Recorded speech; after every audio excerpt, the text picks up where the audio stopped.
I'd like to give a warm welcome to my viewers in 168 countries around the globe. I'm Sandra Rupp at Career Expert on YouTube.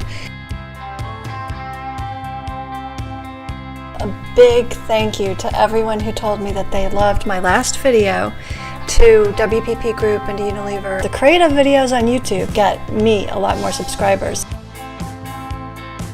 One of the things we're trying to do here is to change the look and feel of leadership.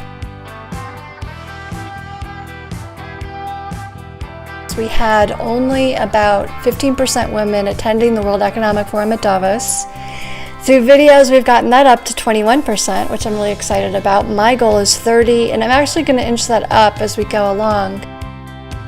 I was interviewing people from companies like McKinsey, Boston Consulting Group. One of my colleagues at the company said to me, are you going to represent him?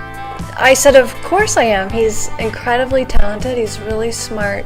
He was actually a Sikh Indian, and he wore a turban.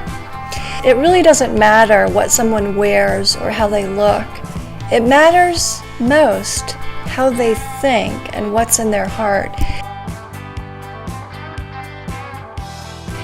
Artificial intelligence has been a big conversation at places like Bilderberg and World Economic Forum.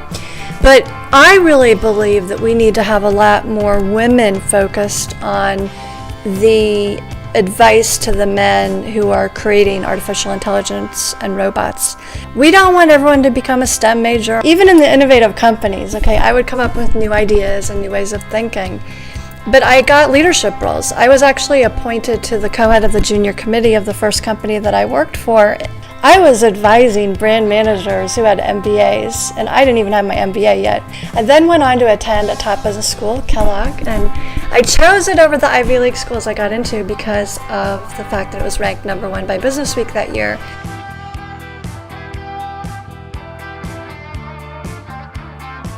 The business and corporate world, I believe, has way too much extroverted sensor thinking judging on Myers-Briggs. So that's ESTJ.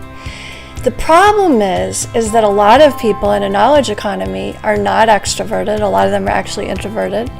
Many of them are intuitive, not sensors. And if you want creative types and innovative types, you want P on Myers-Briggs, not just J or judging. And if you want women on executive row, you're going to have a lot of feelers, because 70% of women are feelers, whereas 70% of men are thinkers. So it's actually flipped. It's a really important point, because as an INFP, I was able to rise to managing director and get that corner office in a highly competitive field. But I did it because I was different in terms of how I did my job. First of all, I really like the word gender parity, not equality, because I don't think people are the same. I think people are unique. So I really like that term, gender parity, and a lot of men and women like it better. So I encourage you to use that word.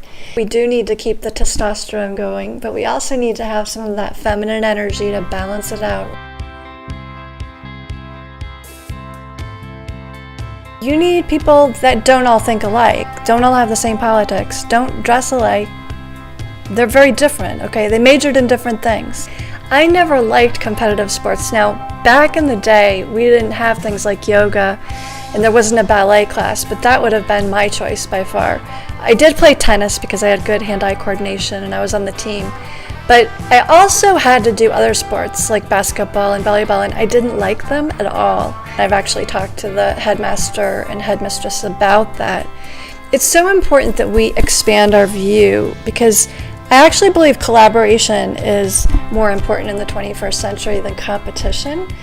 And the other thing I would say is it always upset me when people would criticize other women for fashion, because women who love fashion are often very creative people and visual people. We should be valuing the feminine leaders equal to the masculine leaders.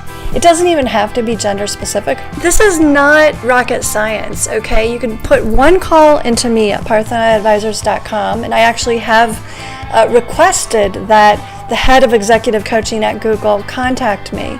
And I would say that the most important thing to have is to understand your personality type, and then buy the book called Do What You Are on Amazon and read it very carefully. There are certain assessment tests that I like people to take, and I actually offer 3 in my video, which you can buy or rent on Amazon.com. I don't plan to get rid of gender, okay? Many men on executive row have told me that they like my shoes. Whether it be a private airplane, a motorcycle, a sports car, Super Bowl tickets. Personally, I'd rather just watch the ads on TV at home. I have no desire to have any of those things, but I actually do like to have 1 or 2 pairs of Jimmy Choo shoes. I'm also launching an interview show right here in sunny Naples, Florida. Naples was recently ranked by Gallup, the Gallup poll, as the #1 happiest, healthiest city in the USA. We also were ranked #1 on environment. So for all of my friends out there who love environment, sustainability, and flourishing business, I actually had tweeted recently that I believe that sustainability is not the future. It's actually flourishing business, and I got so many favorites on my tweet at Thinkers50. So I'd like to read one of my favorite quotes from F. Scott Fitzgerald today. She was beautiful, but not like those girls in the magazine. She was beautiful for the way she thought. She was beautiful for the sparkle in her eyes when she talked about something she loved. She was beautiful for her ability to make other people smile, even if she was sad. No, she wasn't beautiful for something as temporary as her looks. She was beautiful deep down to her soul.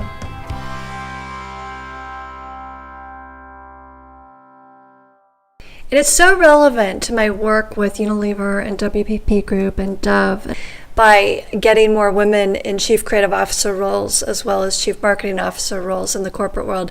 What I've found in this journey is that women have to work together, and that's how we make things happen. In fact, I think it's really important for all the women out there to remember that it doesn't matter what someone's politics are, how they dress, what they look like. What really matters is the kindness in their heart to help other women. And one of the interesting things that happened at Cannes Lions recently, one of the women was a filmmaker who had worked on a production about Wall Street.